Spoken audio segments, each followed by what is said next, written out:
Antes de empezar la mesa redonda, vamos a leer un manifiesto que la red sociocultural Desperta hizo público hace unos días. De hecho, este manifiesto, que tiene como título "Saquemos a España de la OTAN", pues pensamos que es adecuado para el tema de esta mesa redonda. Este manifiesto ya fue, de hecho, presentado en el canal Fortunata y Jacinta, en la penúltima edición. El próximo día 6 va a ser presentado en Barcelona, en el Club Empel, y bueno, la idea es que las distintas asociaciones que integran esta red, es una red de asociaciones socioculturales de España, Somatemps en Barcelona, TAS Raíces, no quisiera dejarme ninguna, TAS Raíces, El Criterio en Zaragoza, Valencia Forum en Valencia, Arbil en Madrid, Fernando III, creo, de Palencia, bueno, y hay un par o tres más, ¿no? Una serie de asociaciones que llevan a cabo una tarea de tipo cultural, político, ideológico, desvinculadas de cualquier partido. Pues bien, el manifiesto dice lo siguiente, ¿no? Dice: la OTAN no nos defiende, saquemos a España de la OTAN. La Organización del Tratado del Atlántico Norte, OTAN, es una alianza militar creada después de la Segunda Guerra Mundial para defender Europa de la posible expansión de la URSS. Después del hundimiento de la URSS y la desaparición del Pacto de Varsovia, pacto militar análogo a la OTAN entre los estados comunistas, la OTAN ha perdido su sentido original. Pero en lugar de desaparecer, ha ido creciendo e incorporando nuevos países de Europa del Este. Actualmente, la OTAN no es más que un instrumento de la política exterior americana. Después del paréntesis Trump, el único presidente americano en muchos años que no ha iniciado ninguna guerra, y la llegada al poder del belicista Biden, la OTAN está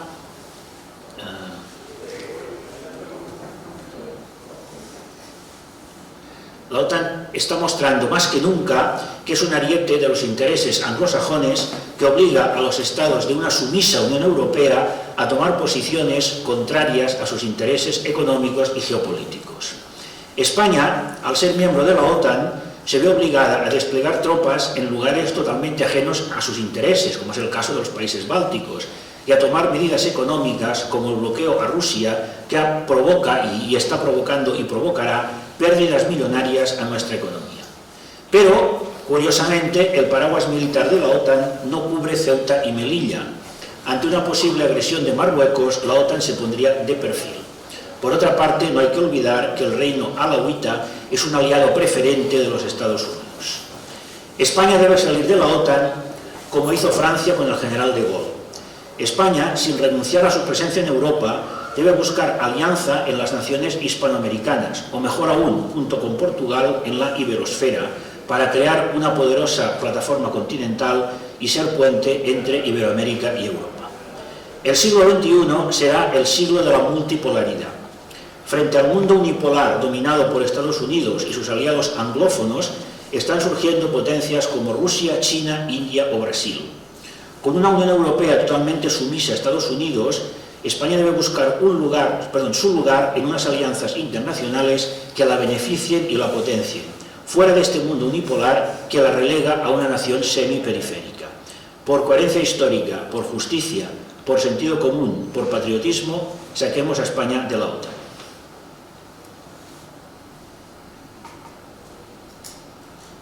Bueno, pues ahora ya podemos empezar la mesa redonda. ¿Empiezas tú? Bueno, pues venga. Venga. Vamos a empezar por aquí, por la derecha. Bueno, en primer lugar me gustaría agradecer a todos los que habéis estado desde primera hora de la mañana, que habéis aguantado hasta ahora, que ya son las 8 de la tarde. Y bueno, me gustaría empezar destacando varias cosas. Por supuesto, en esta situación de Rusia, Ucrania, Europa, la OTAN, Estados Unidos, está muy claro que Rusia tiene su posición, faltaría más, Estados Unidos tiene su posición, faltaría más, pero ¿cuál es la posición de la Unión Europea? Es decir, tiene una posición propia, es una posición delegada, y lo más importante y preocupante, ¿qué hace España en todo esto? Porque de repente hay un belicismo increíble hacia Rusia para enviar armas, envío de españoles a que vayan a luchar a Ucrania y todo eso, pero si os habéis fijado, esas cosas no se dicen cuando se trata de Marruecos o de otros países, que son amenazas directas a España. Esto es un fenómeno muy interesante de esa manipulación masiva que, por supuesto, existe desde todos los medios de comunicación, como el patriotismo. Es algo horrible, es algo nefasto, es algo deleznable, salvo que, bueno, coincida justo con una guerra oportuna del socio mayor de Estados Unidos. Entonces ahí sí hay que mandar un montón de gente, hay que mandar un montón de armas, hay que subir el presupuesto en defensa.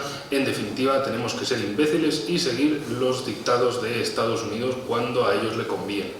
Vale, como había dicho el profesor Alsina, pues bueno, lo que tenemos es ese lado de Marruecos muy apoyado por Estados Unidos, donde parece que somos nosotros los que no estamos en la OTAN y ellos son los que sí están en la OTAN, a juzgar por las preferencias de alianza de Estados Unidos.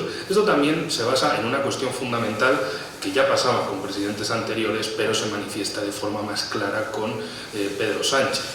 Y es que cuando hay un siervo en el poder, significa que no tienes un presidente de un país soberano, simplemente tienes al delegado de otro país para los asuntos en España.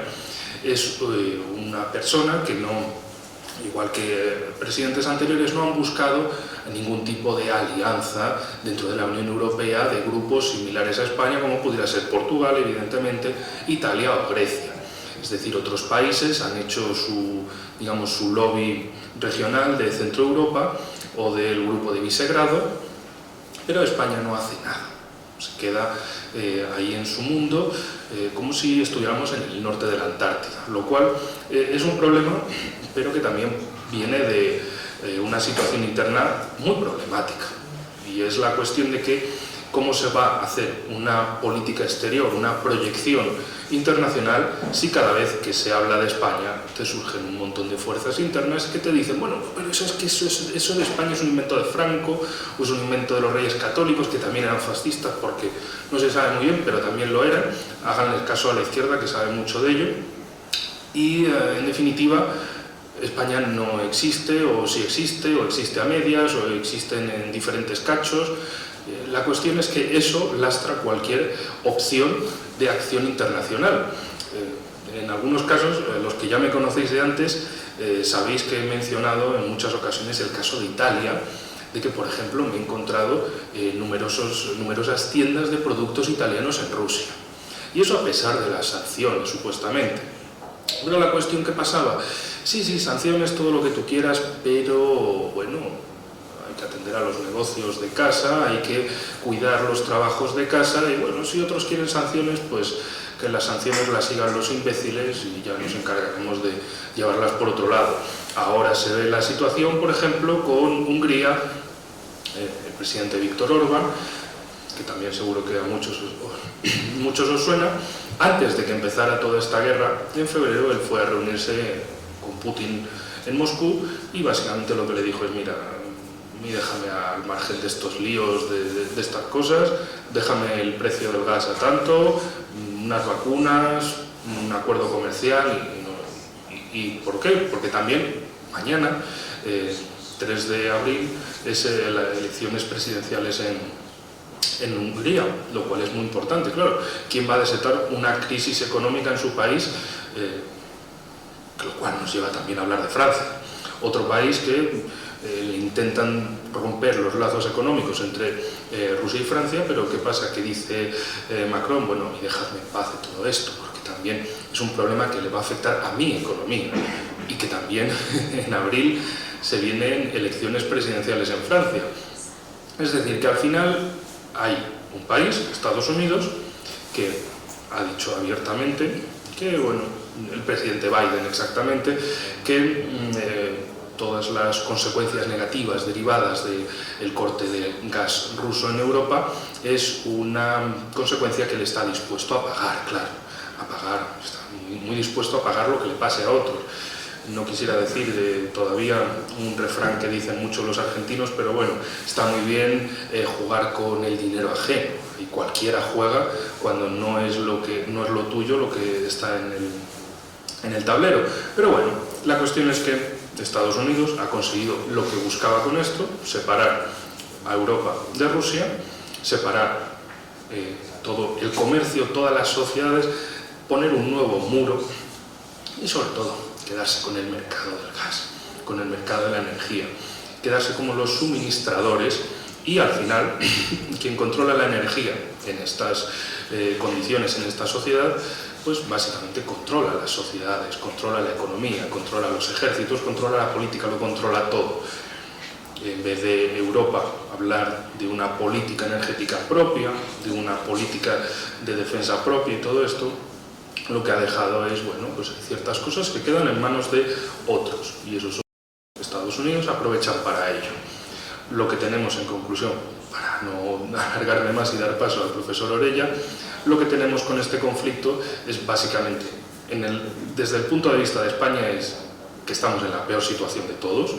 No hay nadie al volante, bueno, se supone que hay un tipo que es presidente y que hay no sé cuántos ministros y vicepresidentes, pero es como si no hubiera nadie, porque al final, a nivel exterior, como habéis visto, no solo es meterse en problemas contra Rusia, es meterse en problemas contra Argelia, es tener una sumisión sin límite, incomprensible aparentemente, con Marruecos, es decir, crear problemas.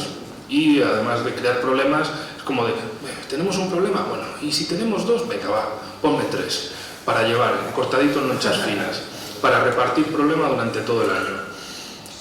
Mientras tanto, Europa lo que ha visto es que cada país hace, digamos, la disputa por su cuenta. Algunos aprovechan, como Polonia, para hacer de nuevo pivote estadounidense en Europa. Otros, como Alemania, intentan salvar los cuadros, porque bueno, Alemania es una ficción política, pero es un país de una proyección económica descomunal. Si pierde ese gas barato, si pierden esos recursos energéticos baratos, su economía se va al traste y eso significa que Estados Unidos seguirá reforzando a Polonia. Por otro lado, Francia es el país de Europa, digamos, con la mayor proyección política de la Europa continental. Por su lado, lo que dices, bueno, a mí todos estos líos, dejadme en paz, que yo tengo mis intereses nacionales, la guerra terminará y bueno, al final pues lo más importante es que el Estado francés consiga mantener a las empresas francesas en vigor en todas las partes del mundo que sea posible. En definitiva, cada uno tiene sus intereses y lo más importante es conocer esos intereses y bueno, con esta mesa redonda esperamos poner un poco de luz porque bueno, en los medios de comunicación lo que vemos es estrambóticas presentaciones de Putin tiene influencias de Hitler, de Stalin y de Franco, lo veremos en el programa, chorradas así que, bueno, en definitiva, o acaban en tautologías como Putin es malo porque es malo y como es malo hace cosas de malo, entonces veamos las cosas de malo que hace el malo porque es malo y quiere conquistar la galaxia. Es tratar a los españoles como verdaderos subnormales que están esperando a recibir las noticias como si fuera una película de, a ver, ¿quién es el Darth Vader de todo esto? ¿Dónde está la estrella de la muerte? ¿Cómo vamos a ganar al malo?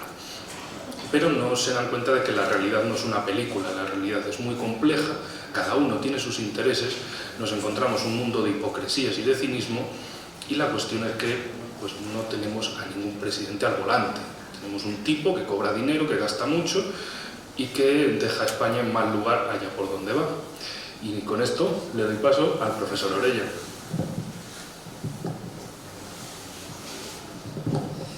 Bueno, muchas gracias, Enrique. Pues no voy a repetirme un poco con lo que has dicho. Sí señalar o precisamente subrayar pues más o menos casi 2-3 puntos, porque tampoco es cuestión de alargar más, ¿no? Uno de los planteamientos, más o menos que ha quedado claro, es precisamente un poco esa nueva visión pues, que tiene precisamente la Alianza Atlántica, la OTAN, desde que perdió un poco pues, bueno, su discurso, ¿no? Si hacemos un poco de hemeroteca y vemos declaraciones, por ejemplo, del presidente Macron, pues hace unos meses era uno de los más críticos, como buen presidente francés, sobre lo que estaba desarrollando, lo que estaba sucediendo un poco en la OTAN y que necesitaba, desde luego, un nuevo discurso, unas nuevas razones para existir, ¿no?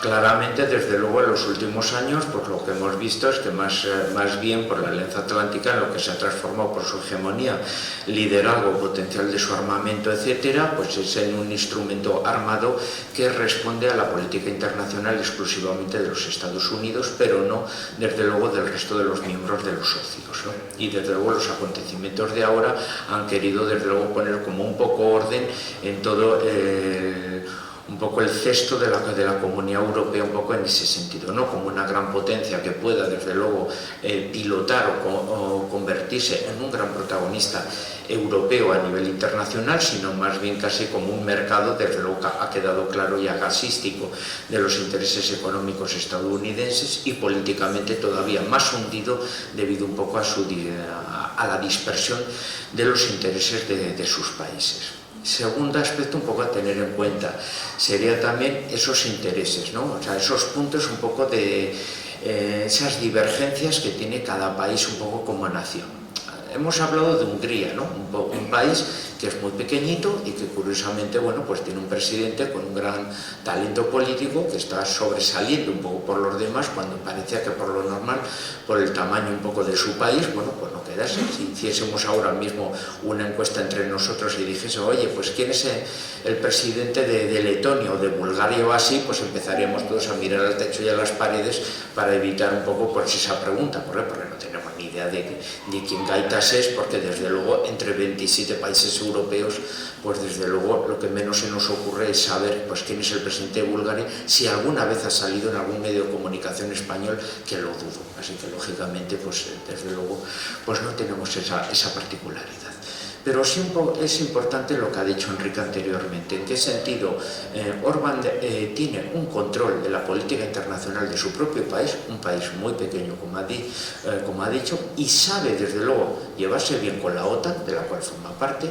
Se lleva bien con los Estados Unidos porque le conviene, se lleva bien con Vladimir Putin como estuvo, y además con unos acuerdos económicos y energéticos preferenciales, y ahora que está en el grupo de Visegrado y cada miembro del país de Visegrado tiene, por ejemplo, diferentes posturas. Por ejemplo, los polacos tienen una postura en este aspecto muy nacionalista, marcada por su historia, por lo tanto de confrontación con Rusia, totalmente en ese aspecto comprensible entre ellos a nivel histórico, como si a nosotros nos dijésemos que nos tenemos que llevar bien como hacen ahora pues con Marruecos o con los británicos, que decimos, bueno, pues vamos a ver, históricamente siempre hemos estado peleados, siempre nos han hecho de todo, no sé cómo podemos tener una confianza desde luego de buena vecindad un poco en ese aspecto, ¿no? Entonces, bueno, está marcado. Pero no obstante, ya dicen, cuando termine el conflicto bélico que está ahora, volveremos otra vez a reanudar las buenas relaciones entre polacos y húngaros y hacer piña con el resto de los países para, desde luego, ir intentando influir a que Europa vaya en unas direcciones completamente, desde luego, diferentes a las que proyectan Bruselas. Tenemos en cuenta que los polacos, por mucho de lo que están haciendo ahora, todavía tienen más de 36.000 millones de euros congelados por la Comisión Europea por negarse a la aplicación de la ideología de género en su país. Los húngaros tienen 7.000 millones de euros en fondos europeos congelados precisamente por la misma razón, por el referéndum que van a votar mañana, ¿no? Para que una cosa como que es que los niños en las escuelas, la responsabilidad de su formación y educación la sigan teniendo sus padres. Por ese referéndum tienen ya 7.000 millones congelados y se va multiplicando y creciendo, ¿no? Entonces, bueno, vemos, cada uno tiene su política, pero los puntos trascendentales se mantienen unidos, etc. Más ejemplos para que nos hagamos una idea. Por ejemplo, Bolsonaro de Brasil, Bolsonaro al que le llamaban el Trump, ¿no? de América. Bueno, pues Bolsonaro, por ejemplo, está aprovechando el tema de las sanciones, por ejemplo, con Rusia para aumentar las exportaciones de productos agropecuarios precisamente a Rusia. O sea, Brasil nos está sustituyendo. Creo que Bolsonaro no es de izquierdas o no es precisamente uno de los que forma parte en ese aspecto, no sé, de otro tipo de política. Sí forma parte del BRIC, pero sí que desde luego es un político con una visión, desde luego que quiere que Brasil tenga un protagonismo, sabe marcar ese tipo de protagonismos de alianzas sin ningún tipo de problema y por lo tanto aprovecha. O sea que no es una cuestión de ser amigos de uno o de enemigos, sino de poder saber defender un poco los intereses de tu país, ese bien común nacional, desde luego que siempre se ha tenido, y teniendo muy buenos diplomáticos como tenemos de carrera, el problema lo tenemos en esa cúpula de dirigentes, que parece que la sumisión a los intereses, desde luego, un poco de las corrientes mayoritarias que se están desarrollando, desde luego imposibilitan los intereses que estamos teniendo, que como vemos no es una cuestión de incompatibilidad. Hay países que desde luego mantienen unas coordenadas, tienen muy buenas relaciones, no pasa. El mismo Marruecos que hemos estado hablando, que desde luego está creciendo en tamaño y tiene un objetivo claro en el aspecto de sustituirnos a nosotros como país de referencia en la región. Y por lo tanto vamos a tener problemas no solo en Ceuta y Melilla, los vamos a tener en Canarias y en todos los aspectos a través de la cuestión de recursos. Bueno, Marruecos no solo es que tenga unas relaciones estrechas precisamente con Estados Unidos y esté comprando armamento y esté metiendo además sus productos agropecuarios en la Unión Europea a través de la amistad que tiene con Francia. Es que, por ejemplo, los vuelos que hace Aeroflot de Rusia a América ahora, debido al boicot español, los va a hacer desde Marruecos. O sea que nos vamos a encontrar que Marruecos ahora sí va a tener muy buenas relaciones comerciales con Rusia, y resulta que nosotros estamos peleados con Estados Unidos, con Rusia, y estamos siendo el tonto de la obra de teatro en todos los aspectos. O sea que, como vemos, no es cuestión de posicionarnos, sino mirar intereses, y por nuestro mismo tamaño podemos desde luego tener un protagonismo para que se nos haga caso. Y ya punto final, hay países desde luego que solo tienen intereses nacionales y hay intereses desde luego que tienen, podríamos decir un poco de una manera no correcta, vocaciones imperiales un poco en ese aspecto. En el caso ruso está claro que quiere liderar un poco ese mundo eslavo, ese mundo ruso que ellos hablan. Cuando hablamos de Egipto, Egipto es un país en ese aspecto líder un poco del mundo árabe. Pues en la época de Franco hablaba con Nasser. ¿Por qué? Porque cuando hablaba con Nasser, todos los países árabes tuvieran el régimen basista, nacionalista, o tuviesen incluso un régimen monárquico, todos hacían caso a España y teníamos unas relaciones especiales, económicas, culturales, de todo tipo. Fuesen el régimen de la tendencia política que fuese. Pero podemos decir que ya tenías un país referencia que desde luego creaba esa influencia. Nosotros, por muy hundidos que estemos, tenemos esa particularidad que no tiene ningún otro país. Por eso, por ejemplo, nosotros tenemos hispanistas. Yo no conozco a nadie que sea amante de la historia de Dinamarca, ni a nadie que le interese, ni la historia de Finlandia. Pero amantes de la historia de España los encuentras por todos lados, en China, en Japón, en Filipinas o en el Congo belga. O sea, los hay. ¿Por qué? Porque a través de la historia de España tienes también una referencia global y universal, que es esencialmente el mundo hispanoamericano, es el mundo filipino o el guineano o el que te dé la puñetera gana. Pero hay una transversalidad, unos puntos en común de todo, que produce que esos países, desde luego, tengan unas referencias comunes, que les permite agruparse para el futuro. Por eso ya, si en Europa son esa potenciación de los micronacionalismos para controlarnos mejor, un ejemplo sería esos países bálticos, cuáles son sus referencias, imaginémonos si existiese en Bretaña, Cataluña, etcétera, seríamos una Europa ingobernable, pero desde luego para cierto presidente de los estados del continente occidental, magníficos de gobernar un poco en ese aspecto. En América la política son los indigenismos un poco en ese aspecto, borrar aquello que les puede hacer confluir, que les puede hacer unir y que les pueda convertirse en un bloque de futuro precisamente para tener sus alianzas con otros bloques, y en ese aspecto España tendría un puesto de relevancia en la política internacional. Así que, como vemos, tenemos mucho que aprender, mucho que hacer en ese sentido, y desde luego estamos en uno de los peores momentos, pero como vemos, bueno, por lo menos ya hemos empezado. Así que ahora paso la palabra profesor Alsina para no agotarnos mucho. Muchas gracias.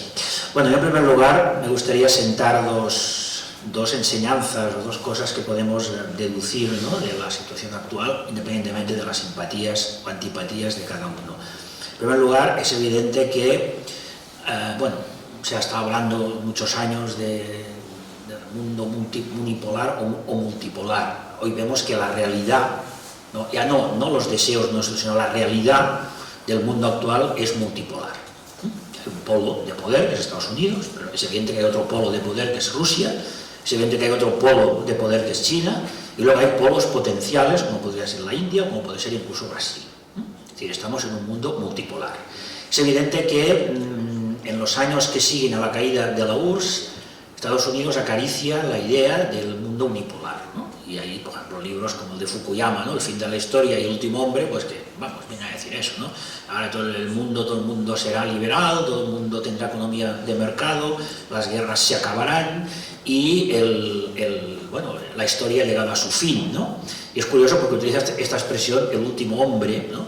Que es una expresión que también había utilizado Friedrich Nietzsche, pero Friedrich Nietzsche lo decía en tono despectivo, mientras que para Fukuyama, pues no, este último hombre era la realización plena de la humanidad. Bueno, es evidente que esto no ha sido así, es decir, es evidente que el mundo es multipolar, y eso, pues algunos, como el belicista Biden, que gobierna Estados Unidos, no lo aceptan, y de ahí viene un poco, pues, todo lo que está pasando.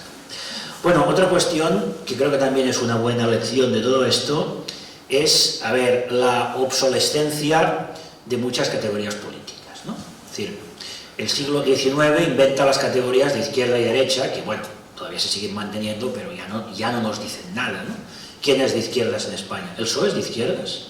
El PSOE que está elevando el presupuesto destinado a armamento, ¿eh? El PSOE que ha hecho una reforma laboral que da risa, o sea, todo esto es totalmente absurdo utilizar esta expresión. Y cuando decimos derecha, ¿de qué estamos hablando? ¿Estamos hablando del Partido Popular o de Ciutadans? ¿O estamos hablando de Vox? ¿De qué estamos hablando? Bueno, el siglo XX genera otras categorías políticas, ¿no? Que son la de fascista y comunista, ¿no? Que son, evidentemente, el comunismo de hecho aparece en el siglo XIX, pero realmente es en el siglo XX, y actualmente también hay esta tendencia a seguir utilizando estas expresiones, ¿no? Fascismo, antifascismo, comunismo, anticomunismo. Algunos ven fascistas en todas partes, no sé dónde los ven, y otros también ven comunistas en todas partes, ¿no? Pero fijaros, ¿cuándo una categoría política no sirve? Pues cuando sirve para una cosa y para la contraria, es que ya no sirve como categoría. Porque claro, resulta que Putin, yo un día lo dije, creo que en Facebook, Putin es como el electrón en la mecánica cuántica, ¿no? Que puede ser electrón, puede ser partícula y onda. Pues Putin puede ser fascista, comunista, nazi, zarista y fundamentalista cristiano. Claro, cuando a un personaje político se le pueden aplicar estas categorías, que en principio son contradictorias, pues esto significa que estas categorías ya no sirven, hay que buscar otras, ¿no? Esto creo que es una cosa bastante evidente. Y luego, ya cambiando un poco el tercio, es relativamente difícil saber qué es lo que está pasando realmente allí, ¿no? Porque lo que nos vomitan los medios occidentales, o todos los españoles, especialmente la TV3, es propaganda occidentalista cutre, además, ¿no? Porque además dicen cosas muy divertidas, ¿no? Ha estallado una bomba cerca de la central nuclear. No, o sea, todos los indicadores dicen que no hay fuga de radioactividad, pero se extiende el miedo a la guerra nuclear, como confundiendo una central nuclear con las bombas nucleares, que son otra cosa, ¿no? Pero claro, la información que podría llegar también por otros canales tampoco es demasiado fiable, porque ya se sabe que en una guerra, pues los dos bandos hacen propaganda. Ahora bien, lo que sí podemos hacer es un poco un recorrido histórico, ¿no? Y bueno, a mí me gustaría recordar, pues, a dos personajes, uno inglés y otro americano, que fueron creadores de la ciencia geopolítica, ¿no? Uno de ellos fue Halford Mackinder, que vivió en la época de la Primera Guerra Mundial, de hecho fue uno de los ideólogos del Tratado de Versalles, y de hecho fue uno de los creadores de la ciencia geopolítica, ¿no? Y Mackinder definió el concepto de Herland, o corazón de la Tierra, que estaba en Rusia, o está en Rusia, según él. Y Mackinder dijo aquello de quien domine el corazón de la Tierra, dominará la Tierra. Entonces, ¿cuál fue la estrategia que propulsó Mackinder? Intentar la fragmentación de Rusia. Es decir, después de la revolución bolchevique hay una guerra civil en Rusia, ¿no? Entre los llamados rusos blancos y los bolcheviques. Pero ¿qué ocurre? Que los bolcheviques eran un bloque homogéneo, ¿no? Marxista, leninista, etc. En cambio, los rusos blancos eran una amalgama de fuerzas muy variadas que iba desde socialdemócratas o socialistas revolucionarios hasta zaristas. Mackinder fue partidario del apoyo inglés a los rusos blancos, no por idealismo, Esto porque pensó, si estos ganan la guerra, como se van a pelear entre ellos, van a fragmentar a Rusia en 1000 pedazos. Bueno, en este caso, curiosamente, tuvieron la suerte, en este aspecto, no en otros, de que ganaran los bolcheviques, y Rusia, por lo menos, se mantuvo unida. De hecho, lo que quería hacer Mackinder en Rusia fue lo mismo que hicieron en Hispanoamérica. Allí le salió bien, fragmentarla en 10.000 estados peleados unos con otros. Bien, en la era Yeltsin, pues se intenta hacer lo mismo. Es decir, intentan otra vez crear, ¿no?, esta disgregación que hubiera tenido lugar si no hubiera producido una importante reacción patriótica, que fue, de hecho, la que cabalgó Putin en el poder. Pero hay otro ideólogo de la geopolítica, que es Spigman, que es un personaje un poco posterior, discípulo de Mackinder, pero Spigman pone el énfasis no en el Herland, sino en el Rhineland. ¿Y eso del Rhineland qué es? Bueno, pues el conjunto de países, de estados o naciones que circundan al Herland. Y Spigman, que fue uno de los ideólogos de la Guerra Fría, pues la idea es de, bueno, si no podemos fragmentar Rusia, por lo menos vamos a rodearla, ¿no?, de estados próximos, de estados vasallos. Y esto es exactamente lo que ha estado haciendo la OTAN. Es decir, la estrategia de la OTAN de ir incorporando países, primero países de la órbita soviética, caso Polonia, Polonia-Hungría no eran la URSS, pero estaban en la órbita soviética.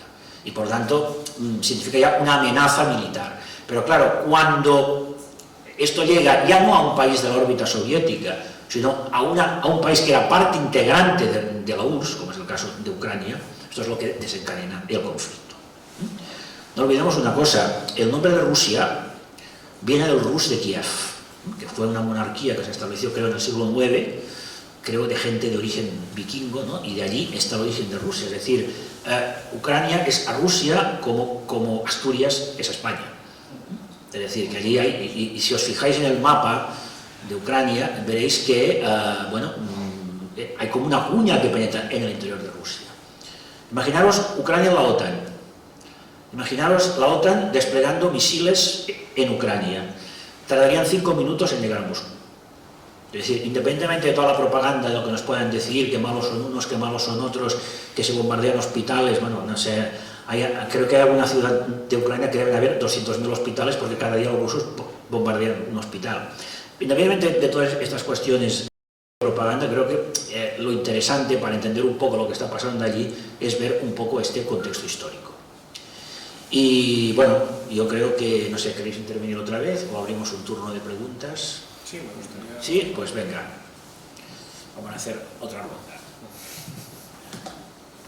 Precisamente siguiendo sobre esa cuestión de geopolítica, fin de la Unión Soviética y todas estas cuestiones, lo que tenemos son los procesos de revoluciones de color, de intentonas de golpe de Estado, pero que no se notara que estaba Estados Unidos, sino que actuaban con intermediarios.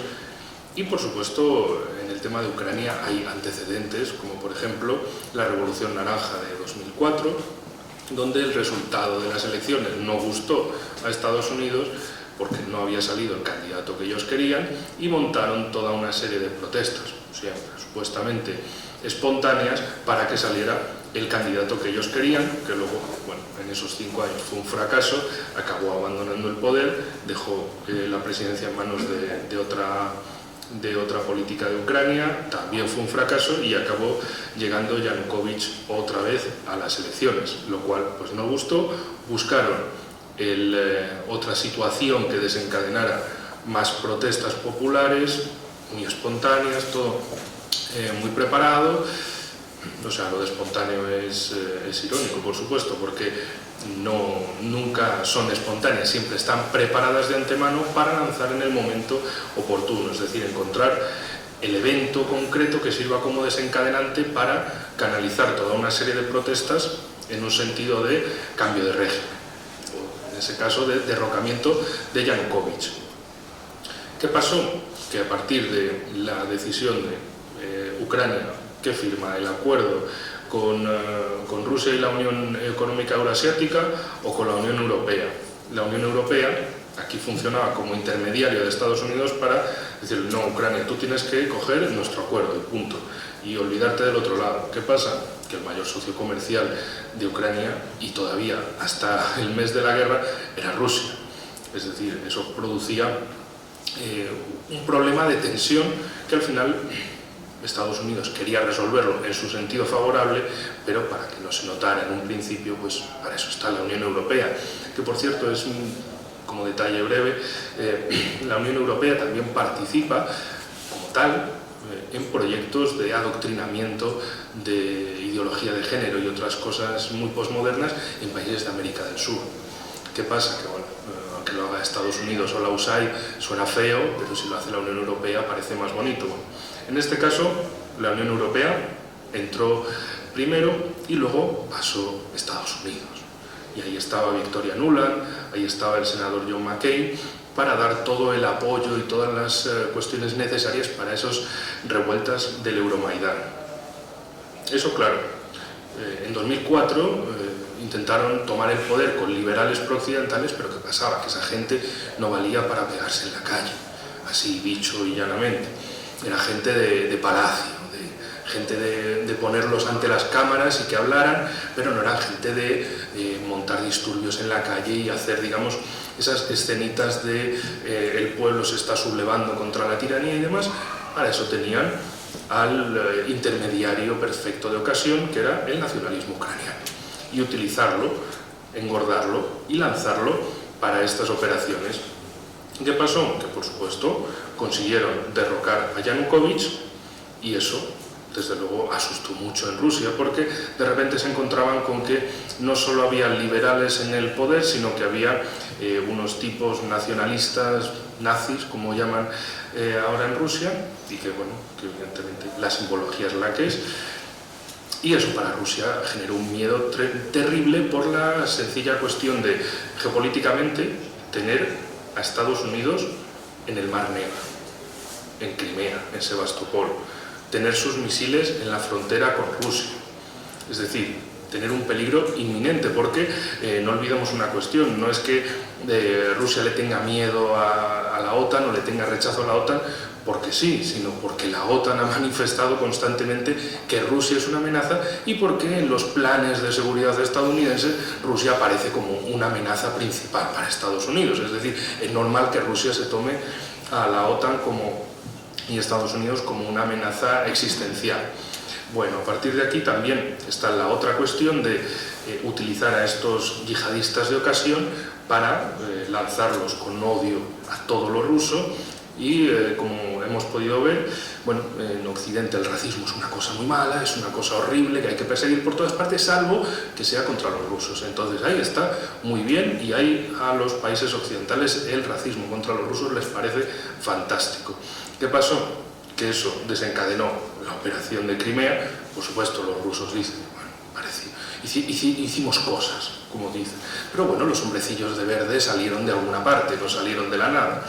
Por otro lado, también las protestas en Donetsk y Lugansk acabaron en una guerra civil de 8 años, que ha seguido hasta ahora, y Estados Unidos en esos 8 años no ha buscado una solución de entendimiento, sino que ha encontrado ese conflicto perfecto para sus intereses. Es decir, es un conflicto en la frontera misma de Rusia, un conflicto que le desangre constantemente, que le sirva para separar Europa de Rusia, que le sirva para fundamentar esa separación, que ahora la pretenden consolidar, y por el otro lado es, de nuevo, utilizar esos elementos intermediarios, que pueden ser en unos sitios una cosa, en otros sitios otra. Es decir, en unos sitios es de sobra conocido la utilización de yihadistas islámicos como el proxy de ocasión, en este caso de Ucrania, nacionalistas, pero en otros casos también son liberales.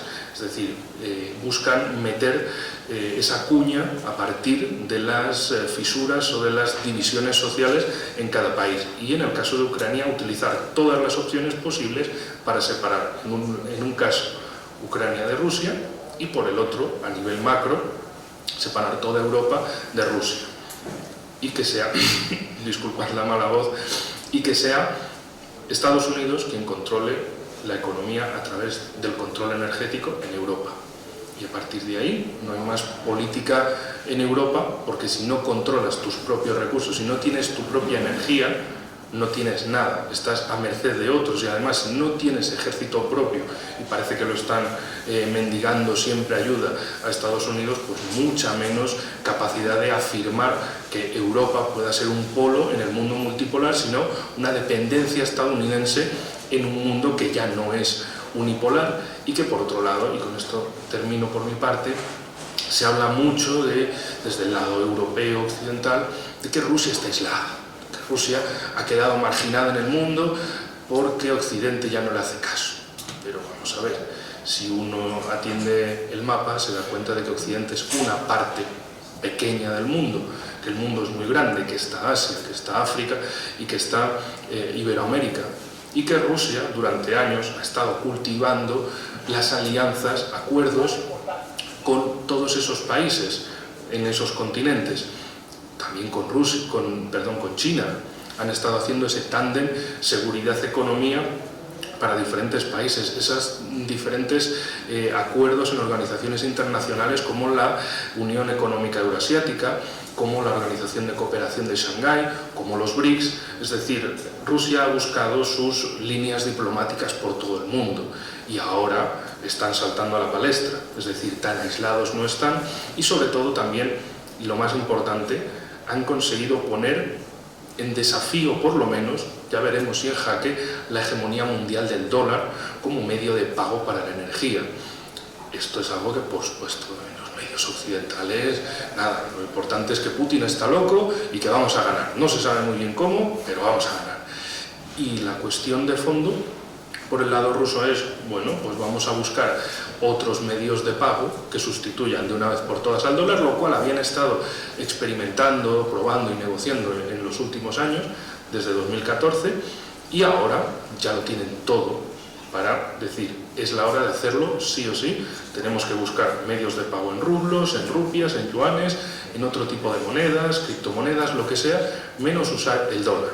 Es decir, es ese intento por sacudirse de la hegemonía estadounidense luchando contra su moneda mundial, lo cual es algo fascinante, es un evento mundial de primer orden que esperemos no perdernos en España, sobre todo si miramos estos medios masivos, estos medios de radio y televisión, que por supuesto de esto hablar poco, solo ese falso discurso triunfalista de vamos a ganar porque somos los mejores y como somos los mejores vamos a ganar porque los mejores ganan, somos los mejores, los malos van a perder porque son los malos, qué malos son, y bueno, y tratar a la gente como absolutos imbéciles, desconocedores de la situación y que claro, por algo pretenden censurar, como ya hicieron a medios rusos como Sputnik y RT, pero que eso también es una manera de abrir la posibilidad de censurar otros medios que les puedan resultar hostiles a su discurso, que puedan ser medios tradicionales o medios alternativos. En definitiva, estamos dentro de esa lucha entre un multipolarismo naciente y un unipolarismo decadente. España está en una posición geográfica descomunalmente importante entre Europa y África, entre el Mediterráneo y el Atlántico, entre también este lado del Atlántico, de Europa y África, con el otro lado del Atlántico, de América, y mientras que otros países han cultivado esas relaciones diplomáticas, comerciales, culturales, con muchos países en el mundo, España parece que rechaza hasta relacionarse consigo misma y busca desde el gobierno, desde todas las instituciones, desde el régimen del 78, buscar cómo destrozar España desde dentro y no digamos tratar de tener aliados, tener otras posibilidades, porque sí, podemos dejar la OTAN y nos vamos a quedar como unos vagabundos en el mundo. Para eso primero es un trabajo previo de decir con quién vamos a hablar, con quién vamos a hablar en Europa, con quién vamos a tratar en Iberoamérica, con quién vamos a tratar en África, con quién vamos a tratar en Asia. Tener esas líneas exactas, esas líneas propias, que es lo más importante, ideas propias y líneas propias para construir un poder nacional y con eso poder realizar una serie de cosas, una serie de proyecciones internacionales. Pero bueno, consejo es no escuchar los medios del sistema, no escucharlos en absoluto, porque bueno, son básicamente estupideces constantes. Buscar otros medios de otros países en diferentes idiomas, diferentes países, para que, igual que hacemos con los proyectos editoriales, como por ejemplo en Convención Geopolítica, que procuramos traer libros de otros países, de fuera de Europa, para ver ese conocimiento de otros desde Rusia, desde Pakistán, desde Turquía, qué es lo que piensan allí, cómo ven las cosas, y bueno, traerlo aquí, intentar llenar ese vacío, no para asumir lo que dicen otros, sino para ver lo que dicen otros y ver cómo eso también nos podría ayudar a fortalecer precisamente los elementos de soberanía de España.